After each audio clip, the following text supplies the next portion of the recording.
All right, that's from the owners brief meeting, and I gotta tell you, that's Jim Irsay, and you know what's crazy, David Aldridge? He called them the Redskins. Like, old habits are hard to break. Yeah, I mean, that was the name for decades. Right. They've been the Commanders for about right. 90 minutes. They've been the We've been Commanders for talking about about 90 this. minutes. Man, we've been talking about this for years. Right. You gonna come in with that? You gonna come in with that? Yeah. But anyway, the point. First of all, it's good to see you, brother. Always. It's always good to see you. Always good to see you, Brother Holly. Just saw Jay last week, so I don't know quite as just saw tax. him. So not gonna give him his props. Not gonna give him his props. But I just saw you. Whatever. Give it to me in person, man. I came through the shot to watch that classic Bears-Commanders game that everybody's still talking about. Hey, David, we had a good meal, though, right? We did. No, that was a good meal. Good meal. Our PMC food, shout it out. My goodness, what a dreadful game that was. Oh, that was terrible. That was terrible. Yeah. That's why I wrote in the feed. I hope we can get in the 20s tonight for the football game. At least get in out of the teens and into the 20s, score some points. But think about Irsay's remarks. Yeah. What did you think of his commentary? Did you think it was? Well, actually, I'll stay there. What did you think of his commentary on Daniel Snyder? Well, look, we've all been to NFL owners meetings, and we all know the setup. Owners do not ever have to talk to the media. The way they set it up, it's not really built for them to speak to the media. They come to the media when they have something they want to say, right? When they have something that they want to get off their chest. And for Jim Irsay to say that in that setting, to me was, look, people in D.C., we've been through this too many times with Dan Snyder to believe any one thing is going to be the tipping point. But this is certainly different. This is not a former employee. This is not someone who worked for Dan Snyder. This is not an underling. This is a peer. Jim Irsay is a peer of Dan Snyder's. Jim Irsay's owned his team. His family's owned the Colts longer than Dan Snyder has owned the Commanders. So there's not that many families that have owned their teams longer than the Irsay family has owned the Colts franchise. So whatever you think of Jim personally, in terms of his standing in the AFL, he's a big man. He's a big mark. He's a big marker. So for him to come out and say what he said, to me, carries a lot of weight, because I doubt he's the only person amongst the ownership groups in the NFL that feels that way. And we know that that's not the case because of the ESPN report from a week ago. We know that's not the case because Al Michaels was on TV during the game and said he thinks the NFL wants him to sell. So we know that this is not just a one-off, somebody just popping off, to let off some steam, that this is something that is gaining traction within the NFL. Dave, the interesting thing to me was that, first of all, he was kind of out of turn speaking this at this point. As he admitted, we have to wait for the investigation to complete. Sure. So Absolutely. here you are saying you've drawn your conclusion before the investigation. So Snyder actually had a point in highlighting that. But the key thing to me, and it wasn't there in that highlight because it wasn't necessarily the most newsworthy aspect. The most newsworthy thing, certainly I get it, was that here's an owner indicating that he might want a fellow owner to sell. But for the first time, we saw an owner say, this guy doesn't represent our values. And that's what I've been waiting for so long, was for someone, either Roger Goodell or one of the other owners, to say that this behavior, these things that he's been accused of, whatever it was that was found in the previous report, the Wilkinson report, that led to the suspension in the first place, the reason Snyder wasn't there, that he had to write a letter instead of sharing his thoughts with them in person, that type of behavior is not something that we're comfortable having represent us. And I don't know why it took so long for somebody to say it, but I'm glad that it was finally said. Well, it took so long because a lot of the other owners have done some of the very same things Dan Snyder did. So he does represent their values. Right? You know what I mean? This is like one of my favorite movies to live and die in LA back in the 80s when everybody was a bad guy in the movie. The cops were bad guys. The bad guys were bad guys. There were no redeeming people in that room. Like my man, like Paul Newman said in Road to Perdition, none of us are going to heaven. You know what I'm saying? So come on, stop it. So that's, I'm glad he said it. I don't really care why he said it. And your point is valid that this particular investigation is still ongoing. But remember, the owners have never weighed in on the previous 20 years of Dan Snyder. You know what I'm saying? So it's not like they don't have stuff that's actionable, as they say in the legal world, based on the previous 20 years. So do that tomorrow. My guess is they're not. My guess is that the only way they will get rid of Dan Snyder is two ways. If the Mary Jo White report, unveils some additional really bad behavior, or they can prove, as one of his former employees has accused him of to the congressional committee, that his organization skimmed profits and skimmed profits from the rest of the owners. Now, if they can prove that, it's an allegation now. It's not proven. But if it's proven, then that gives owners grounds to ask this guy, to demand that this guy be kicked out. Now help me out. Help me out and help out our viewers and our listeners. Because I know a lot of people are like me, watching from afar. And I remember watching football in D.C., whether it was Washington and the Cowboys, Washington and the Giants, Joe Gibbs, the Hogs, all this stuff. It just seemed like, I'm like, man, that's a great atmosphere. I loved watching this. Tell us, because it seems like 100 years ago, I'm sitting down, I'm talking to my great-grandfather. Tell me what it was like in the old days. Tell me what it was like when D.C. football was functional and fun and relevant. Dave, you know that area and that team better than anybody. Okay, this is how big it was when I was growing up. Like, you could never get tickets. There were no season tickets to be had. They actually did have a season ticket waiting list, unlike the fake one that they insisted they had for years. They actually had a real one when Jack Kent could own the team. But here's what you would do if you were lucky. You could go Sunday night. If you camped out Sunday night, the box office opened at 9 a.m, and they had like 50 literal wooden chairs that they would unfold and put on the sideline. And you could buy a ticket to sit in that wooden chair. And people lost their minds when trying to get them wooden chair seats at RFK. So that's what it was like for people to try to just get in. And look, we've all seen the NFL films, the stand shaking. That was real. That was real, and it was 55,000. It was, incredibly intimate, but it was everybody in that stadium was a diehard Washington fan. Like, it was a sea of red, burgundy, and gold, and so everybody in town bought in. It was everybody. It was whether you were at the game or not. Everybody bought in. That went on for 20 years because it started with George Allen. He's the one that started it. They really built it up in the 70s. And then Joe Gibbs in the 80s won the 4 Super Bowls. And in the 90s won the 4 Super Bowls. Or the 3 Super Bowls, I'm sorry. And then, Dan Snyder happened. So that's, it's a complete 180 from where it was. And that's why people who live here and are from here are just they're so beat down and disgusted and angry because we all grew up.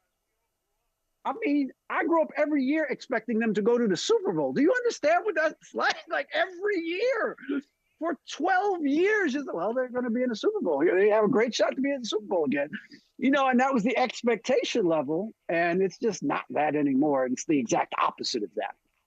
Yeah, Michael, I experienced that. I interned at the Post in 91, the summer of 91, and that year they went on to win the Super Bowl. And then I was there in 94 to 97 at the tail end of the Jack Kent Cook tenure when he owned the teams. And I experienced how on the radio on Monday mornings, they would have songs that they would write about the team, and everyone would be celebrating and how the city would shut down. I used to actually sneak out and go to the Safeway on NFL Sundays because everyone else in the entire Beltway region was their eyes were affixed to the television watching the game. So I knew what it was like. Now I'm sure if you went and tried to get some food, you'd have to wait in line. You couldn't find a parking spot or anything like that because that team has lost its grip on the region. David, I want to pivot. We relied on your expertise as a lifelong DC resident, as the editor of the Athletics DC site, but you're also a member of the Basketball Hall of Fame. I had the honor of being there when you were enshrined. And given that, from your perspective, your esteemed perspective, how much weight do you put into opening night or even opening week of the NBA as we get our first look at these teams? 3%. There's an answer. Is it too early to hit a panic button for some teams, or is it too soon to start, measuring out the banners for other teams? No, I wouldn't do that. We used to on ring night. The team that got the ring, you remember this? They used to get killed in the first game. I went to two of those Laker losses on ring night. Right. They would get destroyed in the first game, right? So, 1 year he was playing for Golden State, and World Be Free would always beat the Lakers on ring night.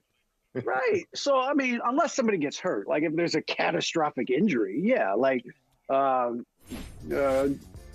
Julius Randle on opening night, right, with the Lakers a few years ago when he was with the Lakers. Nene, when he was with the Nuggets, he tore his ACL on opening night. I'm pretty sure, if I remember that correctly. So there have been occasions where that does happen, unfortunately. Now, if that happens, yes, you can extrapolate. But the first game, most of these guys haven't played any meaningful minutes in the preseason at all. So I expect rust. I expect bad shots. I expect bad play, basically. So no, I don't put too much into. I don't think you should overreact one way or the other, good or bad, to what your team did on opening night.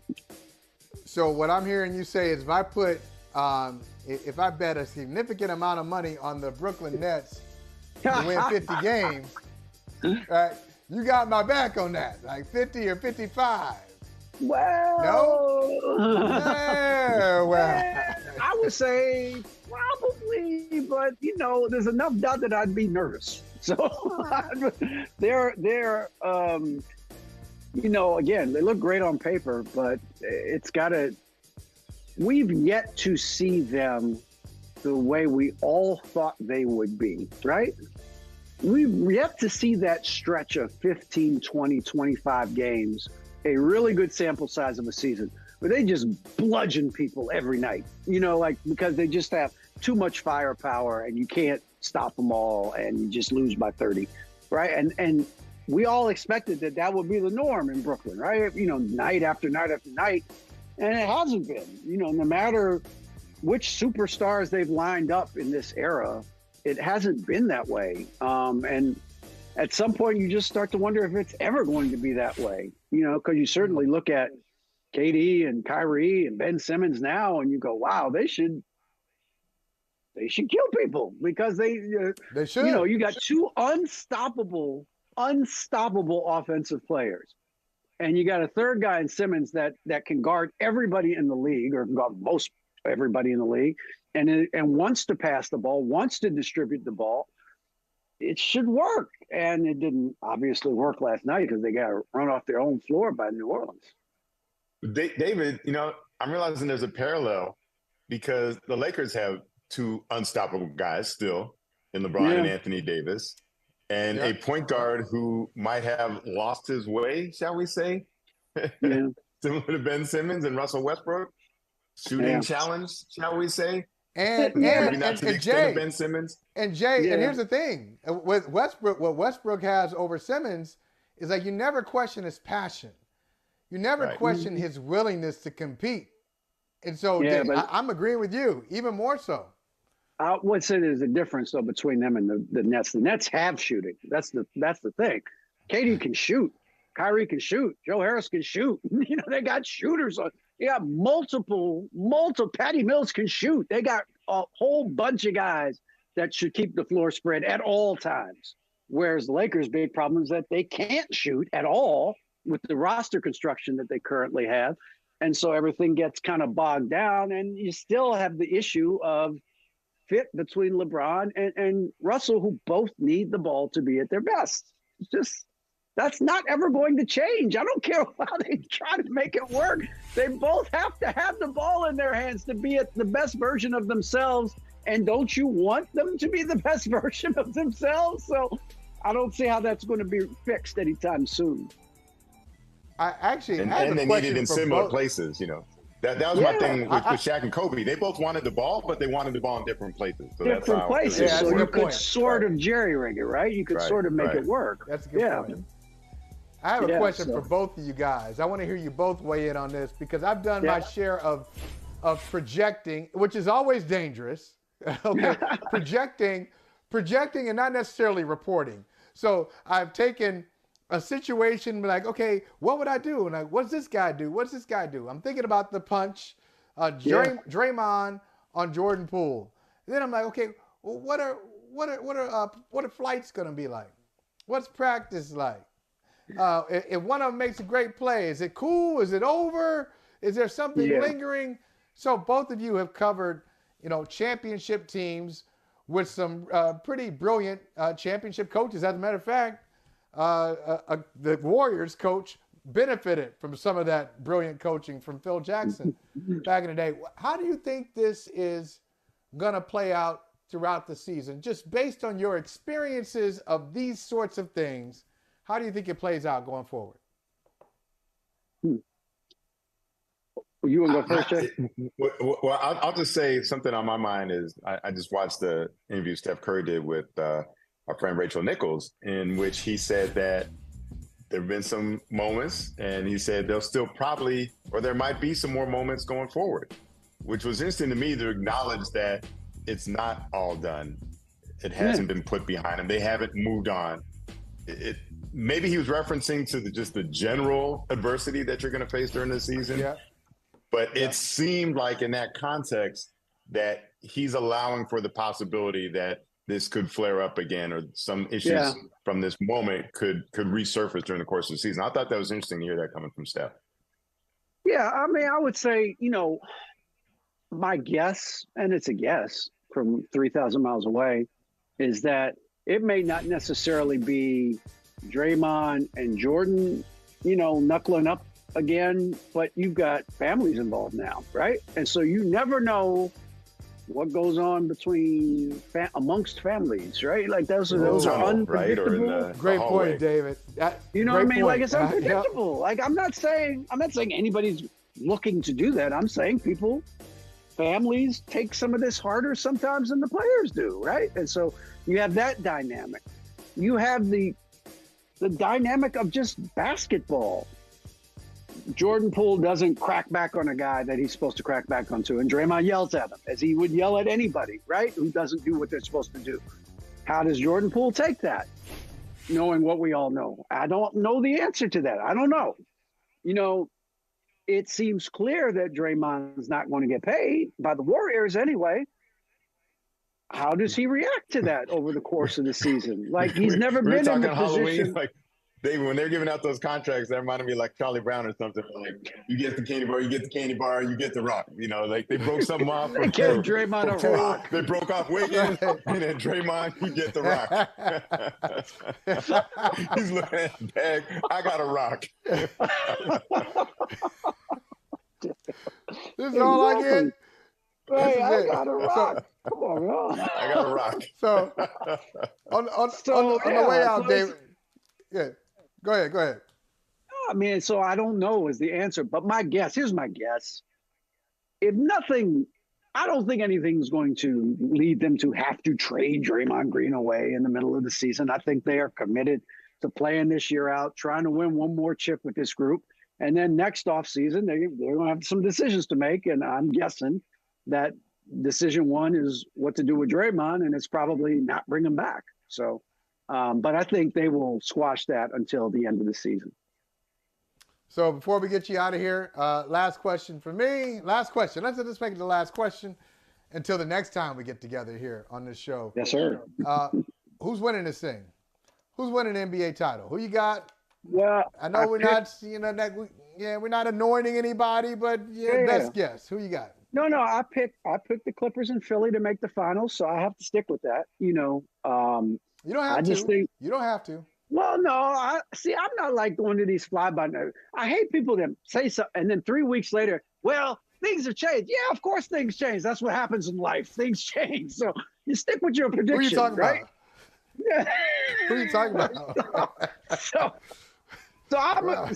The Clippers to me are the deepest team in the league, by far. They just have guys keep coming off the bench. So if they can get any break with injuries, I just don't know how you beat them 4 times. I mean, I don't know. Somebody might, but I think they're going to be awfully good with Kawhi back and with Paul George back. And I just like what Philly did. I mean, I know they didn't play great last night, or in the first game on Tuesday night, but I think over the course of the season, they're going to be really good. I think PJ Tucker's going to really help them. I think Melton's going to really help them. Harden looks like he's in shape. I mean, it looks like he actually is in shape. So that's different than it's been the last couple of years. So I think that I think they will have